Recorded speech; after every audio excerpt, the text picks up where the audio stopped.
無能のくせに、俺の酒も告げないバカはクビ。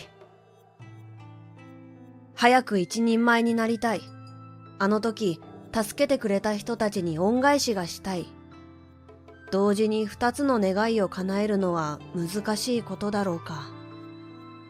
俺はあの日、どんなに困難だとしても、この二つの願いだけは絶対に叶えると心に誓った。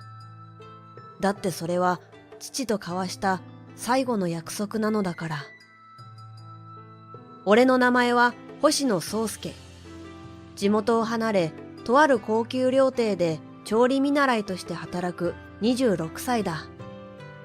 実は俺はこの料亭で働き始めて11年になる。11年も働いて未だに調理見習いなんて、俺には料理の才能がないとしか言いようがない。だけど俺には叶えたい夢がある。その夢を叶えるためにはどんな苦労も厭わない。それくらい強い覚悟でこの道に足を踏み入れたのだ。俺が料理の道に進むきっかけになったのは、料理人だった父の影響だった。父は地元で料理屋を営んでいた。小さな店ではあったが、店はいつもお客さんの笑顔であふれていた。父のことを思い出すと、華麗な包丁さばきで美しい料理を次々に編み出し、その料理を美味しそうに食べるお客さんの姿をカウンターの中で幸せそうに眺めている姿が真っ先に思い浮かぶ。俺はそんな父の姿を見るのが好きだった。しかし、その幸せはある日突然崩れ去った。俺の地元を大きな災害が襲ったのは、俺が中学3年生の時。まだ寒さの残るある日のことだった。店の開店時間までまだ余裕があったが、その日父は仕込みのため早く店に入っていた。ちょうどその時、父を悲劇が襲った。結果、店は跡形もなく崩れ落ち、父の命は終わりを告げた。災害の数ヶ月前、俺は父に、高校へは行かず料理の修行をしたい。父さんみたいな料理人になりたい。と、中学卒業後の進路の相談をしていた。しかし、父は俺の意見に大反対だった。今時、高校へ行かないなんてそんなことあるか。だいたい、飽き性のお前に料理人なんて務まるわけないだろう。せめて高校を卒業してから考えろ。今だったら、あの時の父の気持ちが少しわかる。俺だって自分の息子が高校に行かずに働くなんて言い出したら絶対に反対するだろう。だけど、俺の気持ちは止められない。何日も頭を下げ続け、最終的に土下座までした俺に、とうとう父が折れた。そして、かつて父も修行したというこの料亭で働かせてもらえるように話をつけてくれた。いいか、宗介。一人前の料理人になるための修行というのは並大抵のことじゃない。だけど、それはお前自身が決めたことだ。一人前の料理人になるまで絶対に弱音を吐くな。それと、お前はこれからたくさんの人に助けてもらうことになる。その人たちに対する恩は絶対忘れるな。そして、いつかその恩を返せるような人間になれ。旅立ちの日、父の仏前に手を合わせた俺は、両親への今までの感謝の気持ちと、父と交わした約束を胸に、住み慣れた実家を後にした。料亭の人たちは、俺のことを温かく迎えてくれた。特に、おかみの良子さんは、お父さんがあなたをここで修行させてほしいって電話してきたとき、あなたが自分みたいな料理人になりたいって言ってくれたってとても喜んでたのよ。と嬉しそうに話してくれた。ただ、少しだけ気になったのは料理長の原田さんの態度だった。あいつ、くたばったらしいな。初対面から俺に冷たい言葉を浴びせた料理長は、その後も何かと俺に絡んできたり突っかかってきたりすることが多かった。俺も最初のうちは自分がまだまだ半人前で至らないからだと思っていたのだが、料理長のそれはあまりにも目に余るものがあったらしく、たびたびお上が注意する姿を目にしたのだが、料理長は、お上は板場のことに口を出さないでいただきたい。と、お上の意見を突っぱねているようだった。日々罵倒を浴びせられるのは当たり前。少しでも手順が遅れれば、お前、そんな技術でよく一人前の料理人になりたいなんて言えるよな。お前みたいなとろいやつに料理人なんて務まらねえんだよ。中卒のその足りない頭でよく考えな。と、馬鹿にされる。それだけならまだしも、材料の発注間違いの罪をすりつけられることも少なくなく、足りない材料を走って買いに行かされることもあった。あれから11年。相変わらず俺に対する料理長の態度は変わらない。後から入ってきた新人たちがどんどん腕を認められ、次のステップへ進んでいく中、俺だけが調理見習いのままだった。だけど、こんなことで立ち止まっているわけにはいかない。俺は自分に言い聞かせながら日々修行に励んでいた。そんな中、俺の運命を変える新しい出会いがあった。よそで働いていたおかみの娘の素子が仕事を辞めて実家であるこの料亭に帰ってきたのだ。そして素子はおかみ修行のため若おかみとして料亭で働くことになった。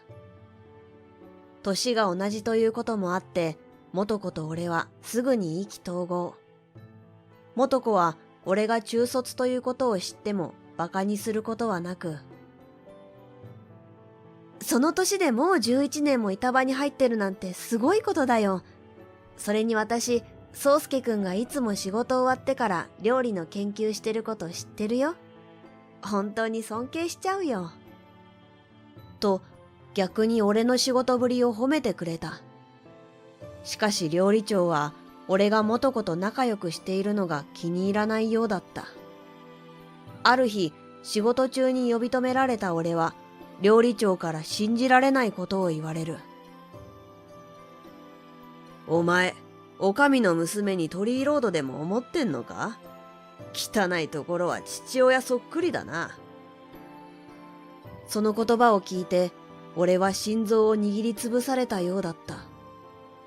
俺は素子に取り入ってどうこうしようと考えているわけじゃないし、父のことを侮辱されることは心外だ。何より想像できないほどの努力を重ね、自分の店を持つまでに至った父を汚い呼ばわりしたことが俺は許せなかった。今の発言取り消せよ。父さんのこと汚いって言うなんて絶対許さないからな。気がつくと俺は我を忘れ料理長につかみかかっていた。そのことが騒動となり、駆けつけたお上から俺は帰宅を命じられた。今日はもう帰って少し頭を冷やしなさい。その日俺は地元を離れてから初めて実家の母に電話をする。しかし言葉にすれば涙があふれ出しそうで何も喋ることができなかった。母は俺の気持ちが分かっていたようで、もしもし、宗介？と言葉を発した後、黙って電話をつないだ状態にしていてくれる。電話を切るとき、母は、体には気をつけてね。と温かい言葉をかけてくれた。俺は母の心遣いに感謝するとともに、自分自身で問題を乗り越えなければ一人前になんかなれないと固く心の中で思った。年が明け、俺は知人から炊き出しのボランティアの人手が足りないという話を聞く。知人は定期的にホームレスや生活に困っている人たちへの炊き出しに参加していて、年末年始は特に人手が足りないということだった。俺自身、被災した時は炊き出しの人たちに大変助けられた。少しでも困っている人の役に立てたら、という思いから、俺は自らボランティアに立候補した。ボランティアの日はたまたま店の新年会の日だったが、おかみは俺の気持ちを理解してくれて、そうね、そういう気持ちは大切だと思うわ、と言ってくれる。そして当日は元子もボランティアに参加してくれることになった。ボランティア当日は例年より気温が低く、雪がぱらつくほど寒い日だった。そんな中、食べ物を受け取った人たちの姿を見た俺は、数年前の自分の姿と重ねていた。そして、この人たちがあの日の俺のように、少しでも幸せな気持ちになれますようにと心から願った。元子もきっと同じだったと思う。しかし翌日、事件は起こった。店の新年会を欠席した俺は料理長に呼び出された。料理長は俺の顔を見るなり、お前、新年会断るなんて一体どういうつもりだよ。下っ端は上の人間にお酌するのが礼儀ってもんだろうが。何がボランティアだ。そんなのお前の自己満足に過ぎないんだよ。中卒のくせに、俺の酒も告げないバカは首決定だよ。と、一気に俺のことをまくし立てた。あまりの出来事に、俺は言葉を発することができずにいた。するとその時、板場に入ってきたおかみが、料理長にきっぱりと言い放つ。何バカなことを言ってるんだい。クビになるのは、お前さんだよ。おかみの登場に驚く料理長。そして、おかみの後から、見知らぬ老夫婦が板場に入ってくる。誰だあんたたち。誰の許可を取って板場に入ってきた。部外者はとっとと出てってもらおうか。そう言って、老夫婦に対し、邪険な態度を取った料理長だったが、おかみがそれを制する。この人たちは、この店の古くからの常連さんだよ。そしておかみは、この老夫婦の正体を教えてくれた。かつてこの料亭の常連だった恩田夫妻が、頻繁にここに足を運んでくれたということ。奥さんの病気をきっかけに引っ越すことになり、その後は足が遠のいていたこと。しかし、夫妻が引っ越した先は、偶然にも宗介の地元であり、時同じくして、宗介の父が店を構えたこと。星野さんは、妻が大好きだったこの料亭の茶碗蒸しをあちらで作ってくれたんですよ。恩田さんが懐かしそうな顔でそうつぶやいた。父は病気の奥さんのために料亭で出していた茶碗蒸しを自分の店でも出していいかとお上に承諾を得ていたらしい。その後、夫妻は父の店によく足を運んでくれたそうだ。そしてあの災害で父が亡くなり、店もなくなってしまったことにショックを受けていた夫妻。災害後は資産家である自分たちだからできることがあると、被災地復興事業の立ち上げや寄付、援助活動などに尽力していたそうだ。そして災害直前に店を訪れた時、父から息子が料理人になるとだけ聞いていた夫妻はずっと俺のことを探していたというのだ。宗介くん、私はもう年だ。私たちには子供もいないし、資産だけ残しても虚しいだけだ。私たちに君が独立する手伝いをさせてくれないか。恩田さんの突然の申し出に俺は思わず固まってしまった。しかしそんな話、料理長が黙っているわけがない。はあ？何言ってんだ。こいつは調理見習いなんですよ。